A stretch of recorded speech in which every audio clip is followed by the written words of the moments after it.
Hello, everyone, and welcome back to Soothing Storm ASMR. In today's video, we'll be reading scary stories from Reddit. This story is called She Wanted to Show Me Her Room.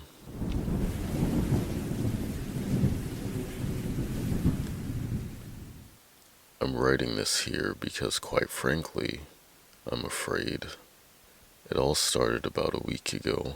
My older sister, for the sake of privacy, I'll be calling her Lisa, asked me to watch her daughter, my niece Lucy, for a while. She picked up some shifts at the diner she works at. I'm absolutely horrible with kids. They just creep me out, and they're so fragile and needy.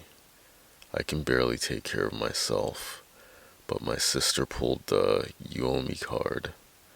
And yeah, I definitely owe her for bailing me out of some bad predicaments, so I reluctantly agreed.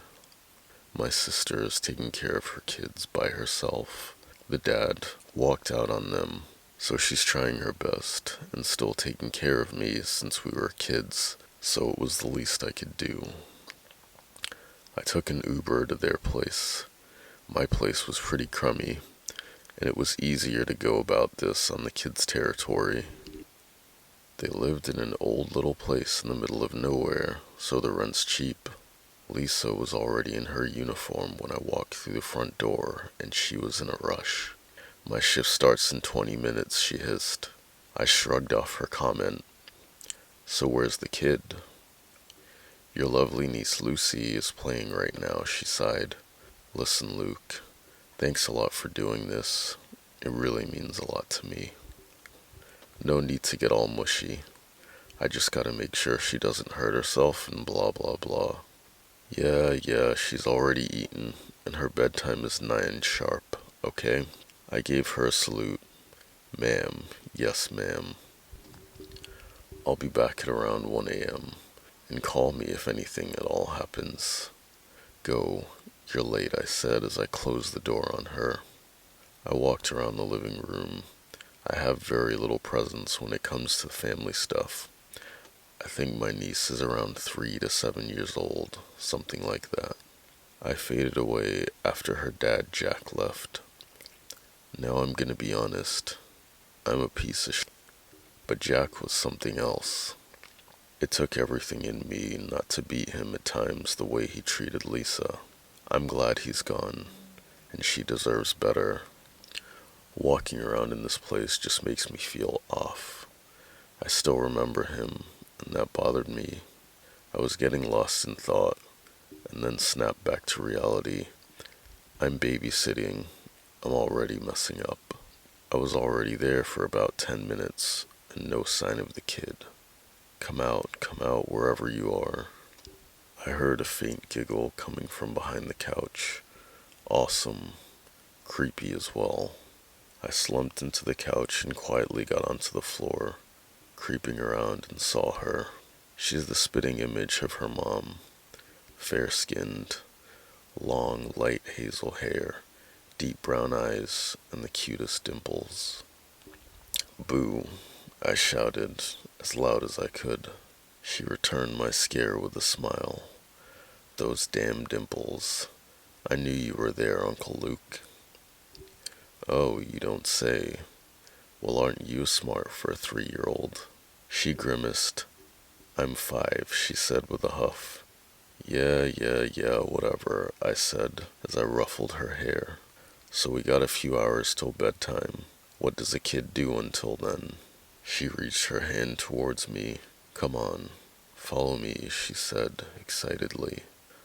I offered her the sleeve to my jacket, and she pulled me towards the hallway to a door adorned with different colored stickers and a small sign that said, "Lucy." "Let's play in my room," she declared. She led me into her room. It's what you'd expect from a little girl's room. Everything in the room was almost pink. The room was surprisingly clean. The bed had Disney princess sheets. A small wooden table was set up with countless stuffed animals. In the very back of the pile of plushies stood one that towered over the rest. It's a stuffed animal that looked like a black cat. Its simple design with small, beady green cat eyes, but its legs are stretched long, filled with something to keep it standing. It stood there in the corner, staring at me. I hated it. Jack gave Lucy this stupid plushie a while back, and it reminds me of him. Uncle Luke, come over here, Lucy demanded, pointing to a small purple children's tent in the corner of the room. Let's go camping. I think I'm a little big for that thing. She looked at me as if I just gave her the worst news of her life, so I sighed and squeezed into the play tent. We played for hours, pretending to eat marshmallows, drinking invisible tea. She gathered her stuffed animals and completely covered me in them, and we actually had a really decent conversation. Why aren't you here more? She blurted out. I'm busy. I got a lot to do. That's what he says too, she said as she looked into her empty teacup. Who? She looked at me and smiled. Daddy, she exclaimed. My heart immediately sank, and I felt sick to my stomach. What do you mean, Daddy? Have you been seeing him around? Don't make jokes like that, kid. I couldn't help but raise my voice. Her eyes slowly began to fill with tears. I brought her into a hug. Hey, sorry. I tried to comfort her. Don't say things like that. It'd upset your mom, okay? Daddy was a bad man. He hurt your mom pretty bad. He was just a bad guy. He comes to my window at night, she whispered, after Mommy goes to bed, and it's really dark, but I can hear him crying outside. Be quiet, Lucy. I hear his tears falling. He's crying a lot, but I can't see his face. Lucy, that's enough. He says he's mad at Mommy, and he's mad at you. I pulled her in tighter. Please, that's enough, I pleaded. Before I knew it, I woke up stuffed inside the tent with Lucy tightly snoring beside me. I crawled out as carefully as possible. I tucked her into the bed. My back aches, but it was a fun night. I wish I could have had more of them. As I stretched my back, I saw standing close to me that damn cat plush. I picked it up and stared blankly into its eyes. That was when everything went bad. I saw something coming out of the corner of the cat's eye.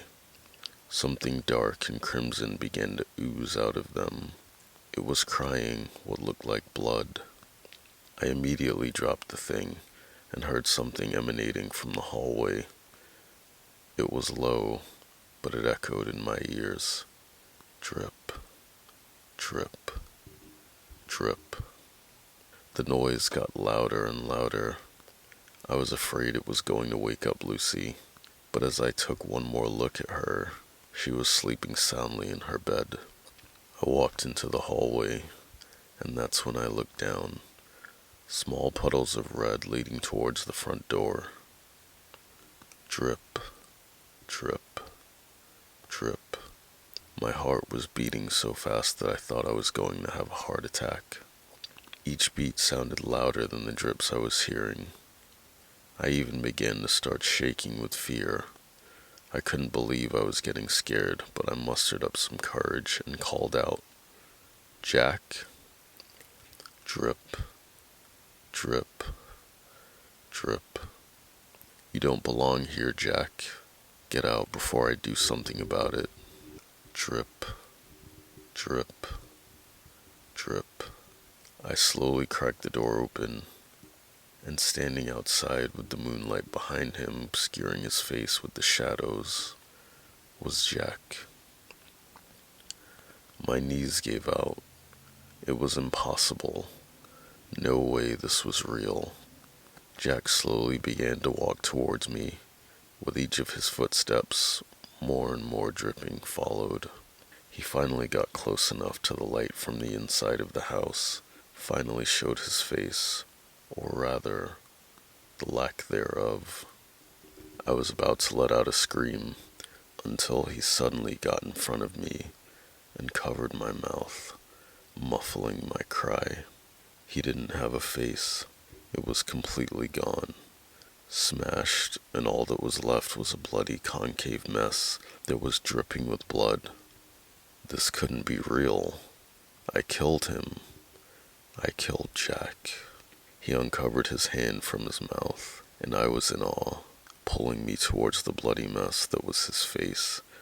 Last year, Jack finally went off the deep end and really laid into Lisa. She escaped with Lucy to my parents' house and told us what happened. Jack put his hands on Lisa in anger. I told Jack I wanted to talk to him, man to man. So we went out to the woods behind the house. I found a nice little clearing and set up camp. We drank. We had bro time. I wanted to give him a warning, but I was drunk and angry. I smashed Jack's face in. Then I buried his body in the woods. I told Lisa that Jack got fed up with her and decided to run off. Droplets of blood fell onto my face. I pleaded for forgiveness, but I knew it was to no avail. I turned around and saw sweet little Lucy standing at the foot of the front door. My face was stuck in horror, and I turned around, but Jack was gone. I shuffled over to Lucy and squeezed her tight. "Are you okay, Uncle Luke?" she asked. I couldn't help but cry as she asked that, and a couple of minutes later, Lucy pulled me up to the driveway and saw me in the state I was in. I didn't say a word to them. I just left. I didn't have a car, so I just walked. Lisa, of course, blew up my phone, but I didn't want to talk. I couldn't answer her. I'm in the woods right now, and the place where I murdered Lucy's dad. I'm typing this out right now as a confession, and I can hear his footsteps coming in. Drip, drip, drip. I hope you enjoyed this video. Make sure to leave a comment down below letting me know what you thought, and tell me in the comments what's something scary that's happened to you in the past. If you're a fan of horror stories, mysteries, and true crime, or you want to see more videos like this, make sure to let me know. Hit the like button, and I'll see you very soon.